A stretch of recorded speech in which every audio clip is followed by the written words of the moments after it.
amigos, un saludazo de Cusatón, bienvenidos a un nuevo video en esta serie de videos donde de verdad vamos a aprender de profecía bíblica. Realmente vamos a estudiar a fondo la profecía bíblica y siguiendo con la serie de videos que estamos haciendo sobre las vírgenes de Mateo 25, en el cual 5 de ellas eran prudentes y 5 eran insensatas. Y sabemos que las insensatas en sus lámparas no tenían aceite. Y los apóstoles se acercaron a Jesús y le preguntaron cuáles eran las señales del fin. En Mateo 24, versículo 3, le preguntan cuándo serán estas cosas y qué señal habrá de tu venida y del fin del siglo. Jesús les responde en el versículo 29, que inmediatamente después de la tribulación de aquellos días el sol se oscurecerá y la luna no dará su resplandor, y las estrellas caerán del cielo y las potencias de los cielos serán conmovidas. Entonces aparecerá la señal del Hijo del Hombre en el cielo, y entonces se lamentarán todas las tribus de la tierra y verán al Hijo del Hombre viniendo sobre las nubes del cielo con poder y gran gloria. Así que una de las señales es la gran caída de estrellas, la lluvia de estrellas, de la cual nos relata nuestro Señor Jesús. Las estrellas caerán del cielo. Esto ocurrió el 13 de noviembre de 1833 en Alabama, Estados Unidos. También ocurrió en Boston. Recordemos entonces, amigos, este tremendo suceso del cual los medios de comunicación masivos no hablan absolutamente nada. En esa época ocurrió muy temprano, en la madrugada, una gran lluvia de estrellas. Las personas dicen que era como una ventisca de nieve, pero en forma de estrellas. El cielo se iluminó tanto que parecía de día, e inclusive esta lluvia de estrellas todavía podía ser visible aún y cuando ya estaba saliendo el sol. Cuando a nosotros los medios de comunicación masivos nos informan de la supuesta lluvia de estrellas, creo que el año pasado, el antepasado, todos los años hablan de eso, llamándole gemínidas. Al fin y al cabo vamos a salir a mirar y no hay nada. Muchos dicen que es porque estamos en sitios muy iluminados. En fin, sabemos que cuando la lluvia de estrellas, esta gran caída de estrellas ocurrió, inclusive ya estaba saliendo el sol y aún se podían ver. Así que no es excusa que estés en un sitio iluminado. De esta forma sabemos que este acontecimiento se va a volver a repetir y va a marcar de nuevo la próxima llegada de nuestro Señor Jesús, que está a las puertas. Y sigue diciendo el versículo 35, el cielo y la tierra pasarán, pero mis palabras no pasarán. Pero el día y la hora nadie sabe, ni aun los ángeles de los cielos, sino solo mi Padre. Mas como en los días de Noé, así será la venida del Hijo del Hombre. Recordemos entonces cómo fueron los días de Noé. Se nos dice que en los días de Noé, la gente estaba comiendo y bebiendo, casándose y dándose en casamiento, hasta el día que Noé entró en el arca. Y sigue diciendo el versículo 39, y no entendieron hasta que vino el diluvio y se los llevó a todos, así será también la venida del Hijo del Hombre. Recordamos que en los tiempos de Noé habían dos clases de personas, los que tuvieron fe y entraron en el arca, y los que no creyeron eran incrédulos, eran necios y se ahogaron. Así que entonces en 1833 de nuevo vemos dos clases. Una clase de personas sabias, con fe, y otros necios, tontos, que se burlan de los que tienen fe. En el versículo 45 se nos dice, ¿quién es pues el siervo fiel y prudente, el cual puso su Señor sobre su casa, para que les dé el alimento a tiempo? Palabra clave, alimento. Versículo 48. Pero si aquel siervo malo dijere en su corazón, mi Señor tarda en venir, entonces vemos dos clases de personas. En el versículo 45, el siervo fiel que da el alimento o refrigerio en su tiempo, y en el versículo 48, el siervo malo que se desespera y no tiene paciencia. El periodo de tiempo de Mateo 24, versículo 29, se cumple a la perfección a partir de ese suceso en el que se da la lluvia de estrellas, porque luego hay una demora, un retraso, el esposo no llegó. Entonces se dio una división, una separación entre dos personas, unas prudentes, otras insensatas. Pero mientras ellas iban a comer, en el versículo 10, Mateo 25, de nuevo se nos dice, pero mientras ellas iban a comprar, vino el esposo, y las que estaban preparadas entraron con él a las bodas, y se cerró la puerta. Entonces alguien puede preguntar, ¿acaso el esposo no se tiene que reunir físicamente con la esposa para poderse casar? Recordemos que para Dios una persona ya está casada con otra desde que se comprometen, aun y cuando los prometidos no se hayan reunido en persona. Para Dios ya están casados. ¿Qué diferencia con el mundo actual, que aun y cuando dos personas se han unido en persona físicamente, dicen todavía que no están casados, sino que son novios? Están como ensayando a ver si funciona la cosa. Por eso es que el mundo no puede entender la Biblia por la maldad de corazón tan grande que hay en el mundo. En Salmo 45, versículo 14, se nos relata toda esta historia de un rey encontrándose con sus vírgenes o con su esposa. Empieza diciéndonos que con vestidos bordados será llevada al rey, vírgenes irán con ella, compañeras suyas serán traídas a ti, serán traídas con alegría y gozo y entrarán en el palacio del rey. En lugar de tus padres serán tus hijos, y a quienes harás príncipes en toda la tierra. Haré perpetua la memoria de tu nombre en todas las generaciones, por lo cual te alabarán los pueblos eternamente y para siempre. Y ahí viene la pregunta: ¿cuándo Jesús fue ante el Padre a recibir su reino? Recordemos de nuevo la profecía de Daniel, capítulo 8, versículo 14. Hasta 2300 tardes y mañanas el santuario será purificado. Recordemos que ya hicimos ese cálculo en el video pasado y la fecha nos dio 1844.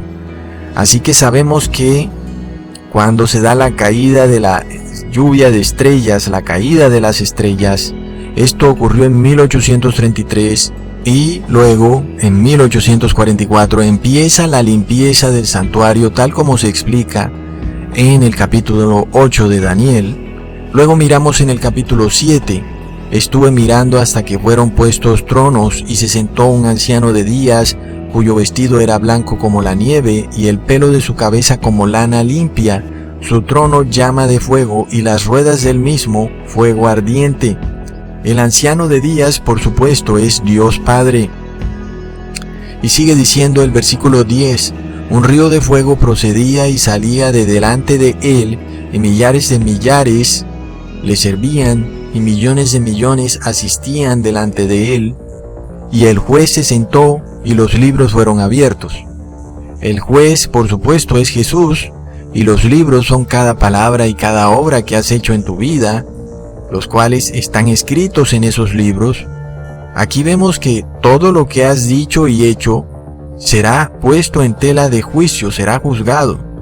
Los que se arrepintieron y dejaron de pecar, sus pecados, sus malas palabras y sus malas obras son expiadas con la sangre de Jesús, pero los que aún siguen pecando y no se arrepienten, una vez han sido abiertos esos libros, y resulta que no han querido aceptar la sangre limpiadora de Jesús, pues para esos no hay expiación, no hay perdón, son declarados insensatos, son cabritos. Cuando sus libros son abiertos, aún están en pecados. Muchos de ellos no tienen ni idea. Ahí se cumple lo dicho en la Biblia, que Jesús viene como un ladrón en la noche. Entonces, tú puedes estar viviendo normalmente, haciendo tu trabajo, y resulta que en el cielo te están juzgando. Han tomado tu libro y lo han abierto, empezaron a mirar las malas palabras que has dicho, las mentiras que has dicho, han mirado los hechos que has hecho, han visto que has robado, cómo has maltratado a tu prójimo, y luego pues han mirado si tú has proclamado que te arrepientes y que estás limpio por la sangre de Jesús, y tus obras confirman los deseos de tu corazón, es decir, en verdad te has arrepentido y has dejado de pecar. Y si es así, entonces eres limpiado de tus pecados y has sido expiado. Pero si no es así, pues has sido declarado cabrito y no lo sabes. Andas por ahí viviendo tu vida y no sabes que ya has sido juzgado. Es tremendo. En Hebreos 10, versículo 19, se nos muestra: así que, hermanos, teniendo libertad para entrar en el lugar santísimo por la sangre de Jesucristo. Está clarísimo, es lo que todos queremos hacer. Entrar en el lugar santísimo, en el palacio del rey, así como les leí el Salmo, en donde se mostraba que la Virgen, la reina, era llevada al palacio del rey. Así nosotros, que somos la esposa del Cordero, queremos entrar en el lugar santísimo. Sigue leyendo en el versículo 20, por el camino nuevo y vivo que Él nos abrió a través del velo, esto es, de su carne, y teniendo un gran sacerdote sobre la casa de Dios. 22. Acerquémonos con corazón sincero en plena certidumbre de fe, purificados los corazones de mala conciencia y lavados los cuerpos con agua pura. Sigue diciendo en el versículo 35, no perdáis pues vuestra confianza, vuestra fe, que tiene gran galardón, porque os es necesaria la paciencia, para que, habiendo hecho la voluntad de Dios, obtengáis la promesa. Versículo 37, porque aún un poquito, y el que ha de venir vendrá y no tardará. Así que el apóstol Pablo nos muestra dos hechos. Queremos entrar en el lugar santísimo, pero hay que tener paciencia, porque Jesús tarda, se demora un poquito. Pero estamos viendo que desde el año 1844 empieza esta limpieza del santuario. Recordamos el capítulo 7 de Daniel, versículo 13. Miraba yo en la visión de la noche, y he aquí con las nubes del cielo venía uno como un hijo de hombre, que vino hasta el anciano de días, y le hicieron acercarse delante de él, y le fue dado dominio, gloria, reino, para que todos los pueblos, naciones y lenguas le sirvieran. Su dominio es dominio eterno, que nunca pasará, y su reino uno que no será destruido. En videos pasados les expliqué cómo en 1844 había en Estados Unidos una iglesia llamada Millerita, la cual vivía todos estos acontecimientos. Vieron el oscurecimiento del sol, de la luna, la gran caída de estrellas del año 1833. Y esto nos muestra lo que estamos hablando. Y vamos a 2 de Corintios, capítulo 11. Ojalá me toleraseis un poco de locura, sí, toleradme, porque os celo con celo de Dios, pues os he desposado con un solo esposo, para presentaros como una virgen pura a Cristo. La iglesia de Cristo es pura y es virgen, y así debe ser presentada a Cristo. Pero estas vírgenes están estudiando la profecía, y la profecía es el aceite. Las vírgenes tomaron aceite y fueron a encontrarse con el novio. Así que si no estudiamos las profecías, quiere decir que no quieres reunirte con el esposo. Así que, amigos, esa palabra es la profecía. Jesús es la palabra, por tanto Jesús es el espíritu de profecía.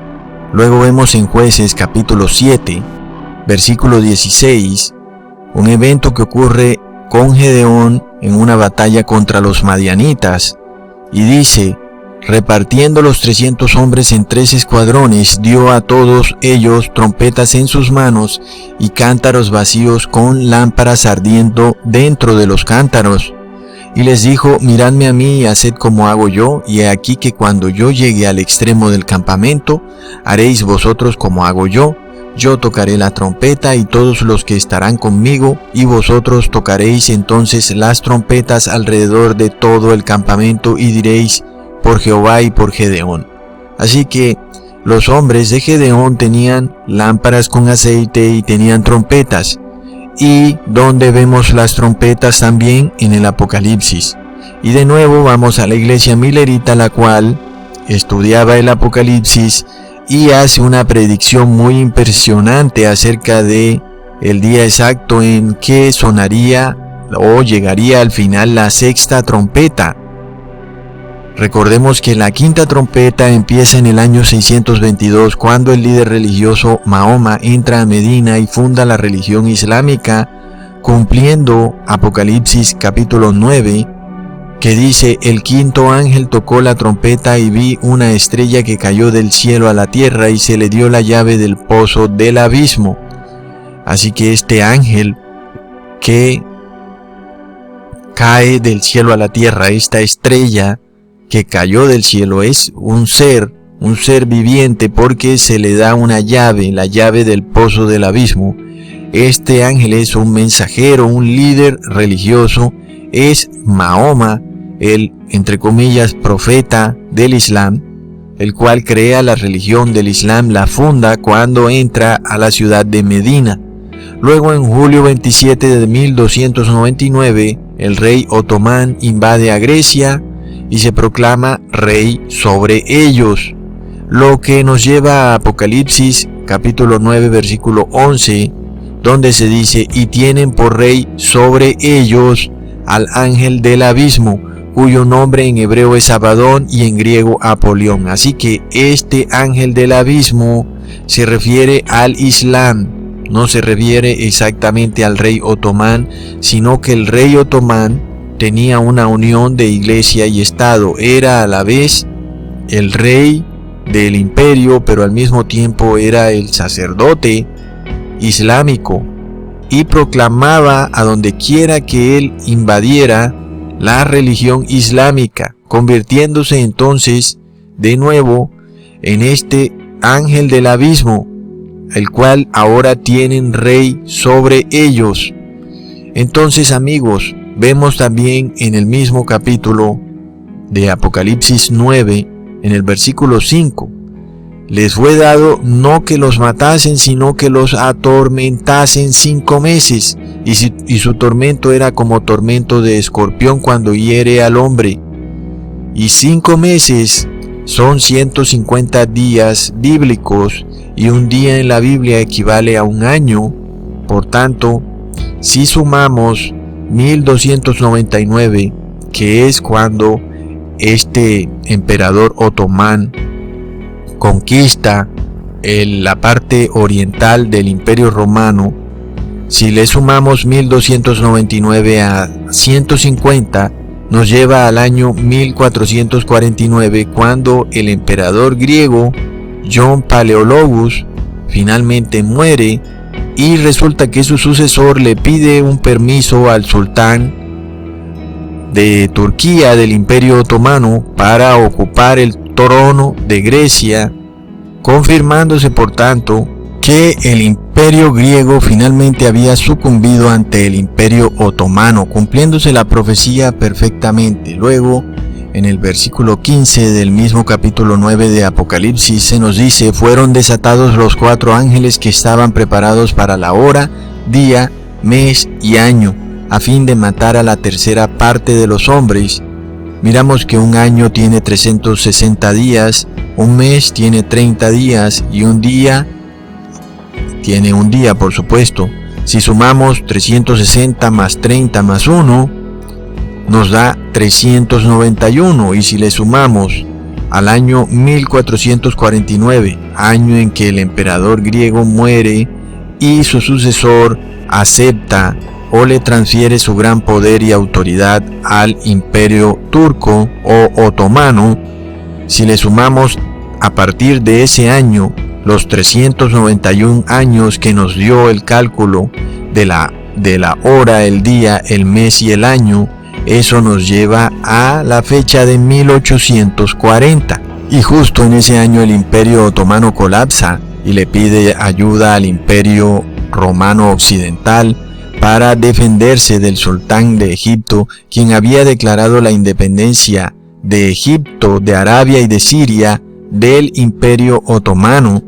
Y para poder librarse de lo que venía, el emperador o el sultán otomano pidió ayuda a las naciones cristianas del Imperio Romano de Occidente, configurándose en ese exacto momento la caída del Imperio Otomano.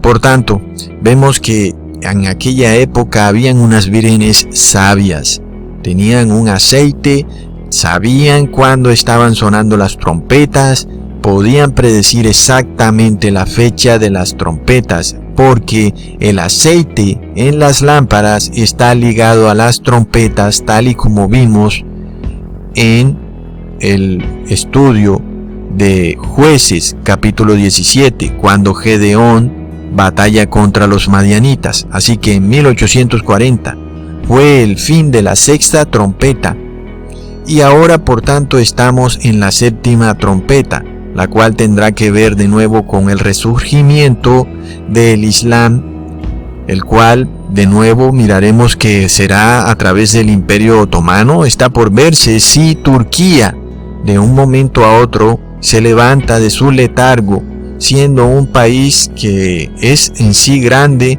pero que al lado de Rusia parece como empequeñecido. Veremos la profecía cumplirse, que de repente Turquía se levante más poderoso que Rusia. Bueno, está por verse. Los mileritas vieron que la profecía y el cumplimiento de la sexta trompeta era el islamismo radical, el cual atacó a Europa, y es en parte algo de lo que se está viendo hoy en día. Así veamos ciertas cosas que son noticia falsa, bueno, pero al final estamos viendo un resurgimiento del islamismo radical. Lo empezamos a ver a partir de septiembre del 2001, y nos quiere decir eso que desde esa fecha estamos teniendo que preparar nuestras lámparas, porque la sexta trompeta está para llegar a su fin. Bueno, amigos, ustedes saquen sus propias conclusiones, porque las vírgenes deben estar arreglando sus lámparas desde ya. Vemos que esa sexta trompeta ocurrió en el año 1840, y la séptima trompeta, es decir, su fin, viene sucediendo desde ese año, y quiere decir que muy pronto veremos un acontecimiento, una gran batalla relacionada con el Islam, lo cual nos marcará el fin de la séptima trompeta. Así que estamos muy pendientes, estamos alerta de lo que va a suceder con el otrora poderosísimo Imperio Otomano. ¿Podrá de un momento a otro resucitar este Imperio Otomano? Así que, amigos, estamos en esta preparación de las bodas del Cordero. Nos estamos preparando, estamos limpiando nuestras lámparas. Recordemos Mateo 22, la parábola de las fiestas de bodas, versículo 11. Entró el rey para ver a los convidados, y vio allí a un hombre que no estaba vestido de boda. Así que nosotros tenemos que estar con la ropa adecuada, con las lámparas limpias. Versículo 12. Y le dijo: amigo, ¿cómo entraste aquí sin estar vestido de boda? Mas el hombre enmudeció, se quedó mudo. Recordemos el espíritu mudo de las vírgenes necias, porque tuvo la oportunidad de ponerse la ropa, pero no quiso. Versículo 13. Entonces el rey dijo a los que servían: atadle de pies y manos y echadle en las tinieblas de afuera, y allí será el lloro y el crujir de dientes, porque muchos son llamados y pocos los escogidos, y sabemos que Dios no hace acepción de personas. Solo unos pocos serán escogidos, pero ¿quiénes serán? ¿Serán los que son ricos o los que van mucho a una iglesia? No. serán los que se arrepienten y se convierten y están alertas, son sabios, son prudentes, empiezan a limpiar sus lámparas. Apocalipsis 19, versículo 7. Gocémonos y alegrémonos y démosle gloria, porque han llegado las bodas del Cordero y su esposa se ha preparado, y a ella se le han concedido que se vista de lino fino, limpio y resplandeciente, porque el lino fino son las acciones justas de los santos. Piensa nada más algo: si te hubieras muerto ayer, ¿tendrías la ropa para las bodas o serías encontrado desnudo? ¿Tendrías tu propia justicia o tendrías la justicia de Dios? Piensa en esas cosas. Versículo 9. Y el ángel me dijo: escribe, bienaventurados los que son llamados a la cena de las bodas del Cordero. Y me dijo: estas palabras son verdaderas de Dios. Pero ¿cómo podemos recibir la justicia de Dios? ¿Cuál es el lino fino? ¿Cuál es la ropa blanca? Todo empieza con el arrepentimiento, olvidándose del pecado, dejar de pecar, teniendo fe que una vez confesados tus pecados, Jesús nos limpia de toda maldad e injusticia. Pero nosotros no podemos volver al pecado, porque seríamos como la puerca que vuelve y se tira en el barro o en su propio cieno. Así que si Cristo nos ha limpiado, Cristo nos declara justos, pero nosotros vamos y nos hacemos de nuevo injustos. No es posible. Las ropas limpias son cuando nos convertimos y Cristo nos declara justos. En Romanos capítulo 4, versículo 6. Como también David habla de la bienaventuranza del hombre a quien Dios atribuye justicia sin obras, diciendo: bienaventurados todos aquellos cuyas iniquidades son perdonadas y cuyos pecados son cubiertos. Versículo 8. Bienaventurado el varón a quien el Señor no inculpa de pecado. Dios no puede perdonarnos si no nos arrepentimos y nos confesamos. Vamos al Salmo 32, versículo 1. Bienaventurado aquel cuya transgresión ha sido perdonada y cubierto su pecado. Bienaventurado el hombre a quien Jehová no culpa de iniquidad y en cuyo espíritu no hay engaño. En otras palabras, debo dejar ese pecado confesándolo. Versículo 3. Mientras callé, se envejecieron mis huesos en gemir todo el día, porque de día y de noche se agravó sobre mí tu mano, se volvió mi verdor en sequedades de verano. Así que no callemos, pero confesemos. Versículo 5. Mi pecado te declararé y no encubrí mi iniquidad. Dije: confesaré mis transgresiones a Jehová, y tú perdonaste la maldad de mi pecado. Versículo 6. Por esto orará a ti todo santo en el tiempo en que puedas ser hallado. Versículo 7. Tú eres mi refugio, me guardarás de la angustia, con cánticos de liberación me rodearás. Amigos, ¿cuándo ocurrirá que Dios nos proteja de toda angustia y nos rodeará y cubrirá de todo mal? Cuando rendimos nuestros pecados y dejamos el pecado a un lado, cuando no callamos, cuando confesamos. Versículo 8. Te haré entender y te enseñaré el camino en que debes andar, sobre ti fijaré mis ojos. Dios promete entonces enseñarnos el camino, pero debemos tener fe que así será. Dios no es hombre para que mienta, amigos. Sigamos con el versículo 9. No seáis vosotros como el caballo o como el mulo, sin entendimiento, que han de ser sujetados con cabestro y con freno, porque si no, no se acercan a ti.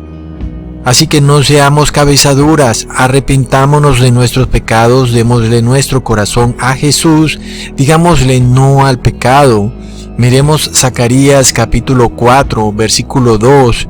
Y me dijo: ¿qué ves? Y respondí: he mirado y he aquí un candelabro de oro con un depósito encima y sus 7 lámparas encima del candelabro y 7 tubos para las lámparas que están encima de él. Proseguí y hablé diciendo a aquel ángel que hablaba conmigo: ¿qué es esto, Señor mío? Y el ángel que hablaba conmigo respondió y me dijo: ¿no sabes qué es esto? Y dije, no, Señor mío. Entonces respondió y me habló diciendo, esta es la palabra de Jehová a Zorobabel, que dice, no con ejército ni con fuerza, sino con mi espíritu, ha dicho Jehová de los ejércitos. Hasta pronto, amigos.